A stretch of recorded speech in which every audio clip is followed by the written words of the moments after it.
कैसे आप सभी लोग, एक बार फिर से स्वागत है आपका हमारे YouTube channel study with Yogesh में। आज आपकी हिंदी की क्लास है और हिंदी जो मैंने आपको लास्ट टाइम पढ़ाई थी क्रिया विशेषण, उसका सेकंड पार्ट बचा है। हालांकि क्वेश्चन आपका उसी से आएगा जितना मैंने करा दिया है, ठीक है। लेकिन रिस्क क्यों लें, क्या पता एक नंबर से किसी की ज़िंदगी बन जाए, तो ये भी हम लोग कंप्लीट कर लेते हैं। दूसरी बात सुनना, आने वाले समय से जो मेरी प्लानिंग है आप लोगों के लिए नेक्स्ट वीक से, क्योंकि अब कई बच्चे परेशान भी होंगे कि सर इतनी प्लानिंग करते रहते हैं। क्रैश कोर्स का मैं सोच रहा हूँ, ठीक है। क्रैश कोर्स का क्या मतलब होगा, जैसे मैं एक वीडियो दूँ, अगर आपको 30 मिनट की क्लास पढ़ाऊँ, ठीक है। अगर मैं सपोज आपको 30 मिनट की क्लास पढ़ाऊँ, चीज़ें हम मैक्सिमम वही पढ़ेंगे जो हम पढ़ चुके हैं, और उससे थोड़ा इर्द गिर्द कुछ टफ क्वेश्चन, जैसे जीएस का जो पोर्शन है उसमें एनसीईआरटी की जो बहुत मतलब इंपॉर्टेंट क्वेश्चन है जीएस के अंदर, वो रखेंगे, ठीक है। क्योंकि अदर जीएस हमारी चलते रहेगी, वो स्टडी विथ योगेश 2.0 में आपका रिवीजन हो ही रहा है वो, ठीक है। और मेहनत तो करनी ही पड़ती है यार, इसमें कोई विकल्प ही नहीं है। हम विकल्प रहित मतलब संकल्प लेके आगे बढ़ेंगे, यही हमने करना भी है। तो मैं सोच रहा हूँ जैसे 30 मिनट की वीडियो होगी तो 10 मिनट उसमें किसी इंपॉर्टेंट क्वेश्चन, और कहाँ से क्वेश्चन होगा क्या होगा वो मुझे भी नहीं पता, ठीक है। होगा आपके सिलेबस का, आपके एनसीईआरटी आधारित। 10 मिनट अगर मैं उसमें जीएस का क्वेश्चन दूँ, 7 से 8 मिनट में अगर आपको हिंदी की इंपॉर्टेंट चीज़ बताऊँ, और उसके अलावा 10 से 12 मिनट में उत्तराखंड कराऊँ, तो 3 पोर्शन हम साथ लेके चलेंगे। यानी 30 मिनट की वीडियो में तीनों चीज़ इंक्लूड होगी। कोई थ्योरेटिकल, कोई समझाना बुझाना ये सब नहीं होगा, और मुझे भी वो क्वेश्चन आपके सेलेक्ट करने पड़ेंगे। यानी फिर मत कहना सर देख के पढ़ा रहे हैं, देख के क्या पढ़ाऊँ, क्वेश्चन निकालने पड़ेंगे। फैक्ट तो देख के ही बताने पड़ेंगे ना, फैक्ट कहाँ से बताएगा कोई, बताओ।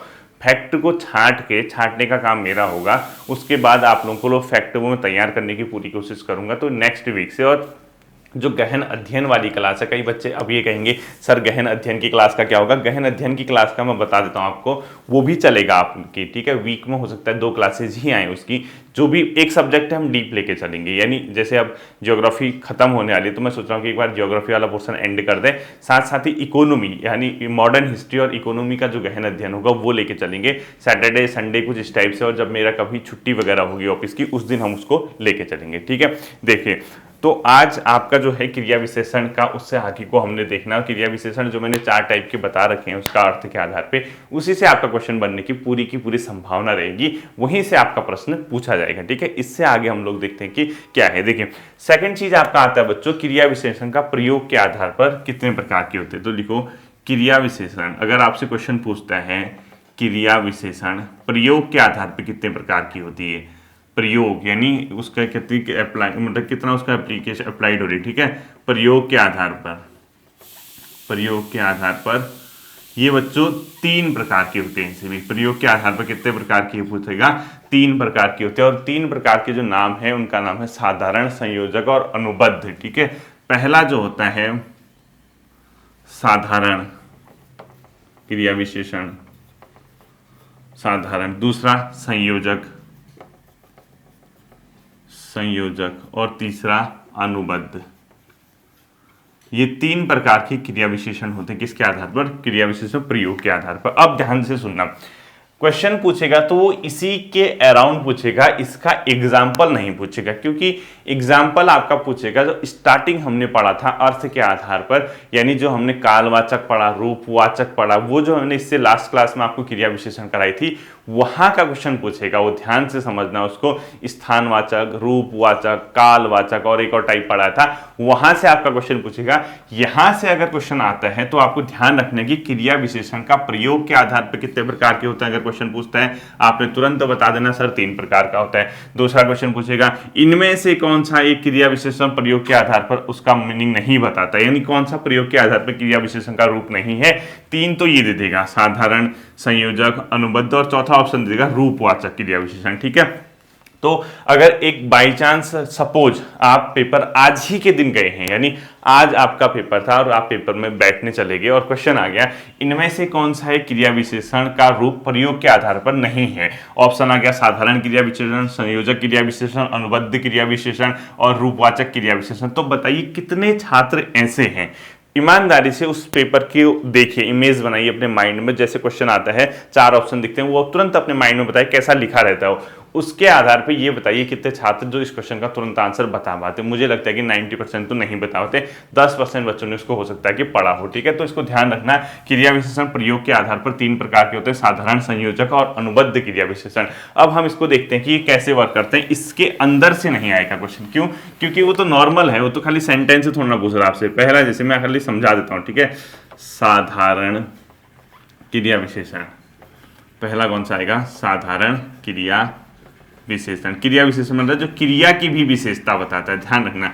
अब साधारण क्रिया विशेषण का सीधा सीधा मतलब है जिनका प्रयोग बच्चों वाक्यों में स्वतंत्र रूप से किया जाता है, यानी इसका लिख लो, जिनका प्रयोग स्वतंत्र रूप से वाक्यों में किया जाता है, साधारण क्रिया विशेषण होते हैं। ठीक है, लिखो, जिनका प्रयोग वाक्य में, जिनका प्रयोग वाक्य में स्वतंत्र रूप से, जिनका प्रयोग वाक्य में किस रूप में किया जाता है? स्वतंत्र रूप में किया जाता है, स्वतंत्र रूप में किया जाता है, उनको क्या कहा जाता है? साधारण क्रिया विशेषण उनको कहा जाता है, जिनका प्रयोग वाक्य में स्वतंत्र रूप से किया जाता है। साधारण क्रिया विशेषण का वो क्या है? अपने आप में एग्जाम्पल है।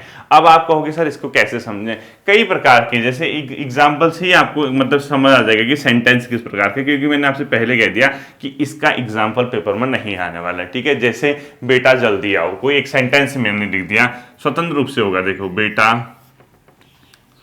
जल्दी आओ, ये देखो, इसमें आने की क्रिया हो रही है, लेकिन आने की कैसे क्रिया हो रही है? जल्दी। और स्वतंत्र रूप से देखो, बेटा अलग हो गया, कॉमा मार के जल्दी आओ, एक सेंटेंस बन गया ना स्वतंत्र रूप से। इसी प्रकार के, अरे यह क्या हो गया, देखो, अरे यह क्या हो गया, होने की क्रिया हो रही ना, लेकिन क्या होगा? क्या हो गया। देखो, इसमें भी क्या हो रहा है? अपने आप में वाक्य का स्वतंत्र रूप से प्रयोग हो रहा है, यह क्या हो गया। तो इसमें जब आपको इस तरीके का सेंटेंस दिखेगा, समझ लेना साधारण क्रिया विशेषण का उसमें प्रयोग किया है। जैसे हाय यह कैसे हो गया, कोई एक सेंटेंस मैंने लिख दिया, जैसे हाय यह कैसे हो गया, कैसे हो गया। तो इसको कुछ समझने की जरूरत ही नहीं है आपको, ये सिंपल सा ये मान के चलना। इस प्रकार के जो सेंटेंस होंगे आपको दिख जाएगा, ये मतलब ये अलग टाइप का एक सेंटेंस दिखेगा जिसमें वाक्य में स्वतंत्र रूप से अगर कोई चीज प्रयोग हो रही है, दो सेपरेट टाइप के सेंटेंस दिख जाएंगे आपको, बेटा कॉमा मार के ये, अरे ये करके वो, हाँ ये करके वो। तो इसको ऐसे ही समझना, ये साधारण क्रिया विशेषण का एग्जाम्पल हो जाएगा। और आपसे कभी नहीं पूछना है कि इनमें से किस, हाँ कभी हो सकता है कि ऐसा क्वेश्चन आए, रेयरली कह रहा हूं, बहुत हार्ड होगा कि ऐसे तरीके से क्वेश्चन आए, कभी ऐसा पूछ दे आपसे एग्जाम में और इस प्रकार के सेंटेंस दे और एक अलग सेंटेंस दे और उसके बाद उसमें ये पूछे कि इनमें से किसमें एक साधारण क्रिया विशेषण प्रयुक्त हुई है या किसमें, इनमें से किसमें एक साधारण क्रिया विशेषण का प्रयोग किया गया है। तो बहुत मुश्किल है, रेयर है ऐसा क्वेश्चन आना। अगर आएगा तो आप समझ जाओगे किस प्रकार के सेंटेंस साधारण क्रिया विशेषण का एग्जाम्पल है। अब जैसे जो स्मार्ट स्टूडेंट होगा, स्मार्ट बाय फेस नहीं बाय वर्क, ठीक है, जो बहुत तीव्र का मतलब बहुत जो अपना माइंड इधर उधर लगाता, सोचता कि यार तुरंत कैसे न कैसे चीजों को गेन करना है, वो तुरंत इसको गूगल वगैरह करके इसके एग्जाम्पल देख लेगा, 4-5 एग्जाम्पल सेट करेगा और आइडिया लगा लेगा कि एग्जाम में आएगा तो मैं इसको कैसे करूंगा। ठीक है, ये हो गया साधारण क्रिया विशेषण। सेकंड आता है बच्चों इसके बाद, उसको बोलते हैं संयोजक क्रिया विशेषण। सेकंड क्या लिखोगे? संयोजक। ठीक है, ये किसके आधार पर चल रहे हैं? प्रयोग के आधार पर। संयोजक क्रिया विशेषण। अभी सेकंड हो गया। ठीक है, संयोजक क्रिया विशेषण किसका, कैसे, मतलब इसको समझोगे, नाम से लग रहा है संयोजक मतलब योग से बना है, जहां पर कि यहाँ पर इसमें क्या होगा कि कभी कभी अपने आप में जो सेंटेंस होंगे, जैसे इनका प्रयोग आप समझ लेना कि इनका संबंध किसी उपवाक्य से होगा, यानी संयोजक है। संयोजक मतलब एक जैसे वाक्य होगा उसके साथ कोई ना कोई अपने आप में उपवाक्य होगा, तो सेंटेंस और सब सेंटेंस का प्रयोग एक प्रकार का दिखेगा। तो लिखो, जैसे संयोजक क्रिया विशेषण लिखा आपने ना, इसका जो मतलब इसके बारे में जहां पे डेफिनेशन लिखनी है उसमें आप लोग लिखिए जिनका संबंध किसी उपवाक्य से हो, जिनका संबंध किसी उपवाक्य से हो, जिनका संबंध या जिन क्रिया विशेषण का संबंध, जिनका संबंध किसी उपवाक्य से हो, किसी उपवाक्य से हो, तो वो क्या हो जाएंगी? संयोजक क्रिया विशेषण। अब इसको कैसे समझना है, इसको भी सिर्फ और सिर्फ एग्जाम्पल के माध्यम से समझोगे, क्योंकि पेपर में आने के चांसेस बहुत ज्यादा क्या हैं? कम है। जैसे कोई एग्जाम्पल, जहां पर अभी हिमालय है वहां पर कभी सागर था, जैसे मैंने एक सेंटेंस लिख दिया, जहां पर अभी हिमालय है, जहां पर अभी हिमालय है वहां पर कभी सागर था। देखो, दो सेंटेंस बना देता, एक उपवाक्य हो गया, तो ऐसी जगह वहां पर कभी क्या था, यह सागर था, सागर था, टेथ स्थान पर सागर। ठीक है, तो देखिए एक सेंटेंस हो गया मेन, एक सब सेंटेंस यानी उपवाक्य हो गया, और अपने आप में इस प्रकार की जहां भी आपको चीजें दिखेंगे समझ जाना संयोजक क्रिया विशेषण का प्रयोग हुआ है। तो जहां आपको वाक्य के साथ एक उपवाक्य देखने को मिले, सिंपल सी बात है, वहां पे क्या होगा, संयोजक क्रिया विशेषण। इसी प्रकार का एक एग्जाम्पल, जहां राम जाएगी वहां जाएगा वहीं सीता जाएगी, जैसे लिख दिया जहां राम जाएगा, एक सेंटेंस ही हो गया, वहीं सीता जाएगी, तो सही हो गया, बस हो तो गया, वहीं जहां वहां इस टाइप का सीता जाएगी। ठीक है, ये भी अपने आप में क्या हो गया, सब सेंटेंस टाइप का बन गया, तो अपने आप में किसका एग्जाम्पल हो गया, संयोजक क्रिया विशेषण का हो गया। ठीक है, इसी प्रकार से आप लोग देखें, यहां हम चल रहे हैं, वहां वह दौड़ रहे हैं, कुछ भी बनाते रहो, यहां हम चल रहे हैं, यहां हम चल रहे हैं, कुछ भी बना दो। ठीक है, वहां वह सो रहे हैं, लिख दो सो रहे हैं, कुछ भी बना सकते हो आप लोग। ठीक है, इस प्रकार के जब दो सेंटेंस दिखेंगे आपको समझ जाना वहां पर संयोजक क्रिया विशेषण का एग्जाम्पल हुआ है। और इसमें क्वेश्चन कैसे आएगा पेपर में, ध्यान से समझना, सेंटेंस दिया होगा, इनमें से किस वाक्य में संयोजक क्रिया विशेषण का प्रयोग किया गया है, या इनमें से किस एक वाक्य में संयोजक क्रिया विशेषण का प्रयोग नहीं किया गया है, इस तरीके से ही यहाँ से क्वेश्चन आता है। ठीक है, ये हो गया संयोजक क्रिया विशेषण। थर्ड आता है बच्चों अनुबद्ध क्रिया विशेषण। थर्ड क्या लिखोगे, अनुबद्ध क्रिया विशेषण, तो प्रयोग के आधार पर आपका समझ में आ जाएगा। ठीक है, ये कोई पेपर में आने वाली चीज है नहीं, लेकिन ये सिर्फ जो क्वेश्चन आएगा टेक्निकली कि कौन सा ये है, कौन सा इस टाइप का, तब आएगा। ठीक है, अनुबद्ध क्रिया विशेषण। अब अनुबद्ध कैसे समझोगे, तो इसमें ऐसे शब्द जो निश्चय के लिए कहीं भी प्रयोग किया जाता है, नहीं निश्चय मतलब कंफर्म के लिए। ठीक है, लिखो ऐसे क्रिया विशेषण शब्द, ऐसे शब्द जिनका प्रयोग वाक्य में, निश्चय को हाईलाइट कर देना। ठीक है, जिनका प्रयोग वाक्य में निश्चय के लिए हो, निश्चय के लिए हो, के लिए हो, और इसको क्या कर दोगे आप, स्टार भी लगा दोगे। क्यों, क्योंकि हो सकता है कभी इसकी डेफिनेशन पूछ दे, पेपर का लेवल बहुत हार्ड हो, और ऐसे कर दे कि ऐसे शब्द जिनका प्रयोग कहीं पे, ऐसे क्रिया विशेषण शब्द जहां जिनका प्रयोग कहीं पर निश्चय के लिए होता है, कौन से क्रिया विशेषण आएंगे, तब अनुबद्ध होगा। ऑप्शन देगा संयोजक या स्थानवाचक, अनुबद्ध, इस प्रकार से अगर कोई ऑप्शन आएगा तो निश्चय के लिए जहां पर होगा वहां पर कैसा आएगा आपका अनुबद्ध क्रिया विशेषण। जैसे यह काम तो सही ही हुआ है, एक एग्जाम्पल लिखो, यह काम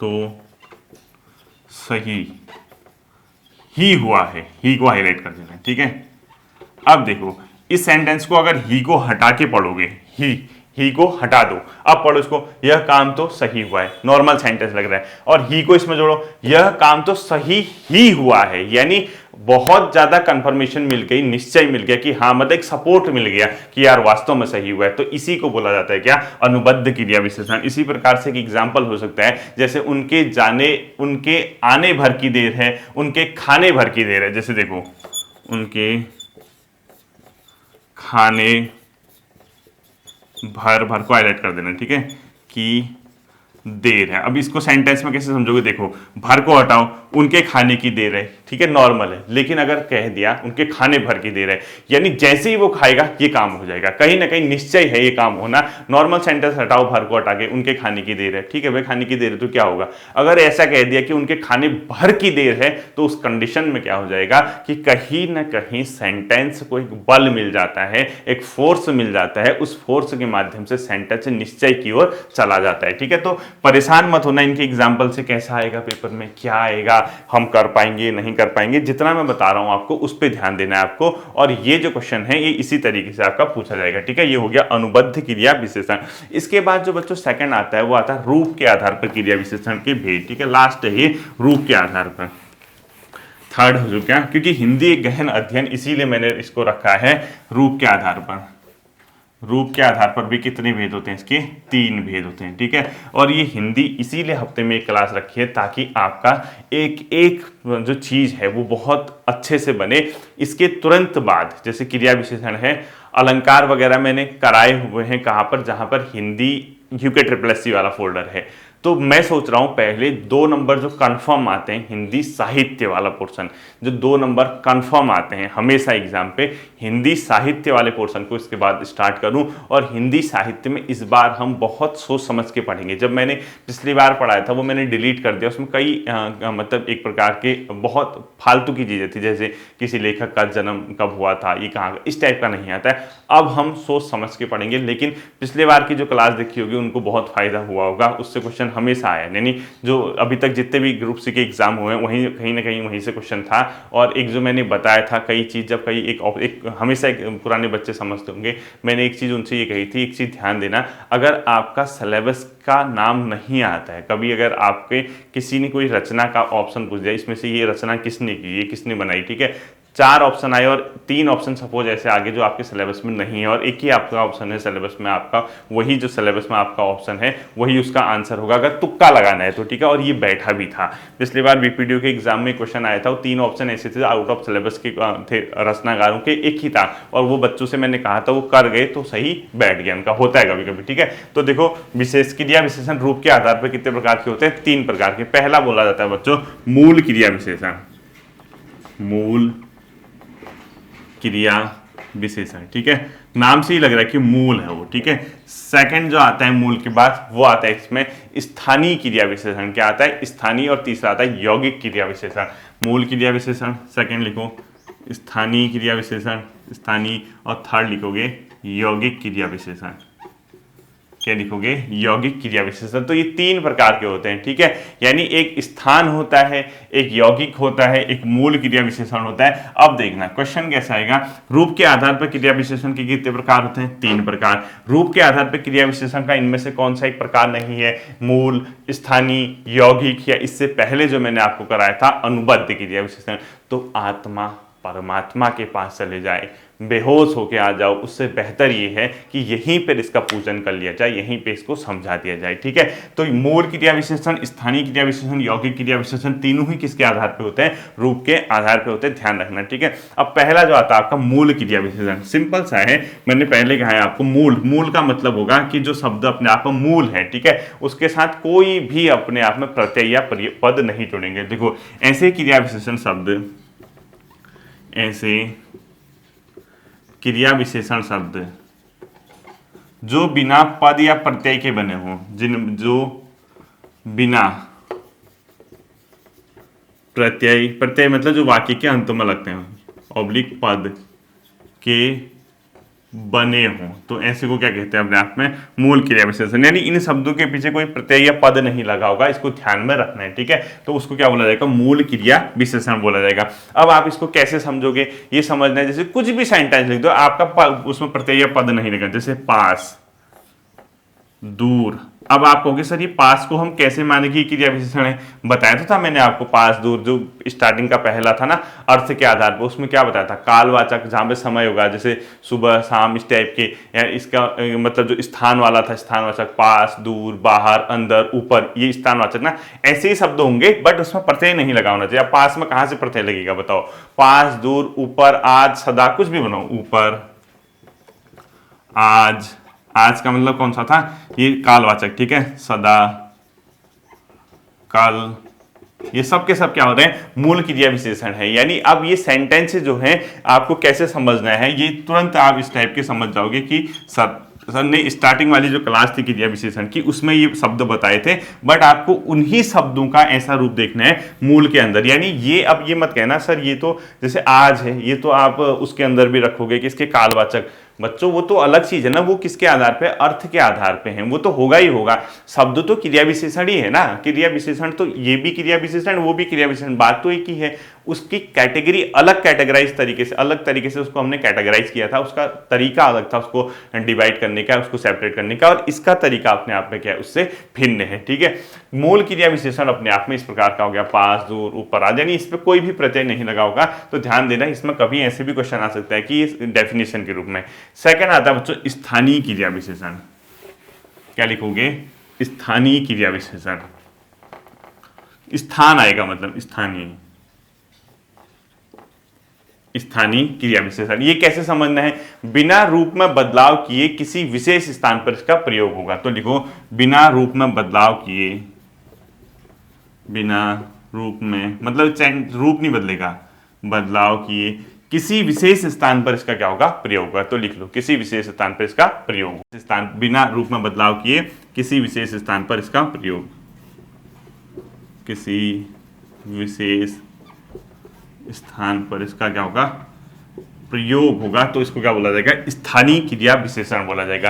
अब आप कहोगे सर इसको सेंटेंस कैसे समझोगे, सेंटेंस नहीं समझना है। जैसे एग्जांपल मैंने कोई लिख दिया, जैसे मैंने कहा वह अपना पढ़ेगा, वह अपना, ठीक है, पढ़ेगा, एक सेंटेंस ये लिख दिया। क्या पढ़ेगा, किताब पढ़ेगा, क्या पढ़ेगा। जैसे मैंने कोई कुछ भी डाल दिया, स्थान यानी बिना रूप में बदलाव किए किसी विशेष स्थान पर प्रयोग किए जाते हैं। अब पढ़ना क्या चाहिए, वैसे इसको किताब पढ़ना चाहिए, लेकिन अगर मैं ये लिख दूं तो वो अपना सिर पढ़ेगा, तो क्या करोगे, सिर पढ़ेगा, ये सिर को हाईलाइट करो। देखो अब इसका प्रयोग किसी विशेष स्थान पर हो गया, यानी सिर कोई पढ़ने की चीज है क्या, कि मतलब कोई लगता है आपको सिर, लेकिन हमने किसी विशेष स्थान पर उसका प्रयोग कर दिया और उसी रूप में कर दिया जैसा वो होता है। तो ये अपने आप में स्थानीय क्रिया विशेषण हो गया स्थान के आधार पर। जैसे तुम दौड़कर चलते हो, जैसे एक एग्जाम्पल हो गया, तुम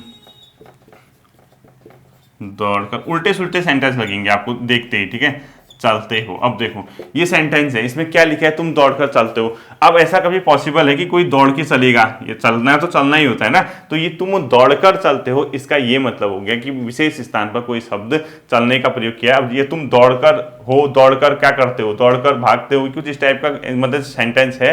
ये इस तरीके से आएगा कि आपको लगेगा कि यार क्या बोल रहे हैं, अलग टाइप का ना, तो खुद ही समझ जाओगे आप लोग। स्थानीय क्रिया विशेषण है, इससे क्वेश्चन नहीं आएगा। मैंने आपसे पहले कहा परेशान मत होना, इससे सिर्फ और सिर्फ आपको, अगर जब कभी कभी क्या होता है ना, हमें विकल्प समझ में नहीं आते तो हम एलिमिनेट करते हैं, यानी एलिमिनेशन का तरीका अपनाते हैं। 4 ऑप्शन में यार इसमें ये तो नहीं है तो ये होगा, तो इसको इस तरीके से आपको डील करना है, ठीक है। और अंतिम जो आता है बच्चों इसका, वो आता है यौगिक क्रिया विशेषण, तीसरा वाला। क्या लिखोगे, यौगिक। यौगिक का मतलब अब नाम से लग रहा है योग से बना होगा, उसमें क्या हुआ होगा, यौगिक में यौगिक क्रिया विशेषण यानी योग से बना होगा, ठीक है, क्रिया विशेषण। इसके अंदर लिखो प्रत्यय व पद जोड़कर बने होते हैं, यानी इसमें लिखोगे प्रत्यय व पद लगने से जिन क्रिया विशेषण का निर्माण होता है। प्रत्यय पब्लिक पद लगने से, और प्रत्यय क्या होता है मैंने आपको बताया, लगने से, ठीक है, वाक्य के अंत में जो शब्द जुड़ते हैं ना, सॉरी वाक्य नहीं शब्द के, तो उसको प्रत्यय बोलते हैं, ठीक है। इसके अंदर देखो ये कई तरीके से हो सकता है। यौगिक क्रिया विशेषण संज्ञा से भी बन सकता है, विशेषण से, सर्वनाम से, क्रिया विशेषण से।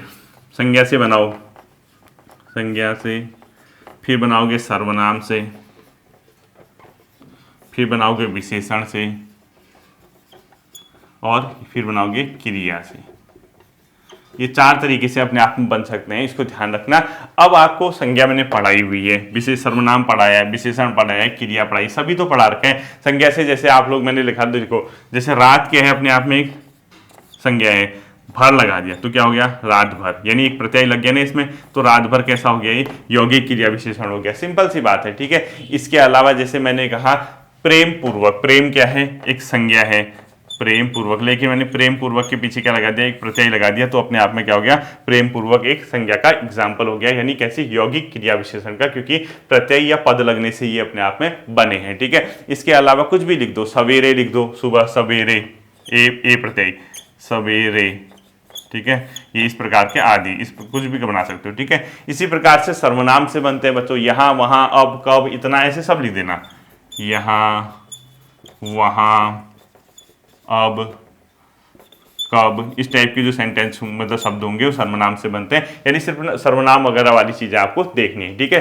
यानी सर्वनाम ही देखना है। विशेषण, विशेषता, चुपके, पहले, दूसरे, बहुधा, ये चुपके से, चुपके, पहले, बहुधा, बहुधा, ठीक है, इस टाइप के जो होंगे। और क्रिया, क्रिया मतलब जो क्रिया से बनेंगे, यानी क्रिया के पीछे, जैसे खाते पीते सोते, खाना होता है तो खाते पीते सोते, उठना उठते, इस टाइप के, खाते पीते सोते उठते, नहाते, ए प्रत्यय लगा है सबसे, ठीक है। ये सब के सब क्या हो गया अपने आप क्रिया से क्या बने हैं, क्रिया विशेषण शब्द बने हैं। तो आपको इसको भी क्या करना है, ध्यान से देखना है, ठीक है। पीते, तो ये प्रत्यय या पद लगने से बना है, ये यौगिक क्रिया विशेषण का एग्जाम्पल हो गया। अब देखो, जब आप कंप्लीट क्रिया विशेषण वाला चैप्टर देखते हैं, अब कई बच्चे इसमें परेशान हो गएंगे, ध्यान से समझना, क्रिया विशेषण में आपको पहले दिन की जो क्लास थी अर्थ के आधार पर क्रिया विशेषण, वो 4 प्रकार के जो हैं उनके शब्द ध्यान रखने, प्रयोग और रूप के आधार पर रेयर केस है कि आपके एग्जाम में क्वेश्चन आएगा, बहुत मुश्किल है। हाँ, प्रयोग और रूप के आधार पर आपसे ऐसे पूछ सकता है, इनमें से रूप के आधार पर कौन सा क्रिया विशेषण का भेद नहीं है, इनमें से प्रयोग के आधार पर क्रिया विशेषण का कौन सा भेद नहीं है, इनमें से अर्थ के आधार पर कौन सा क्रिया विशेषण का एक भेद नहीं है, या कोई एक शब्द दिया होगा, जैसे इसमें सवेरे लिख दिया, पूछेगा कि सवेरे किस प्रकार का क्रिया विशेषण है, यौगिक क्रिया विशेषण, अनुबद्ध क्रिया विशेषण। तो ये सब के सब आपके प्रैक्टिस पे डिपेंड करता है। एक शिक्षक का काम क्या होता है, बच्चों को समझाए कि ये तरीके से क्वेश्चन आ सकते हैं, लेकिन इसके बाद का काम आपका रहता है कि आप उसकी प्रैक्टिस कितनी करते हो। 2-4 एग्जाम्पल हर टाइप के अपनी ओर से सेट करना, इंटरनेट पे सर्च करना, देखना, और किताबों में भी आपको ये एग्जाम्पल मिल जाएंगे, तो आपका इजीली क्रिया विशेषण वाला चैप्टर बन जाएगा, ठीक है। ये चैप्टर पूरा कंप्लीट हो गया है, बहुत जल्दी हिंदी साहित्य की क्लास लेके आऊंगा, अपना ध्यान रखिए, थैंक यू।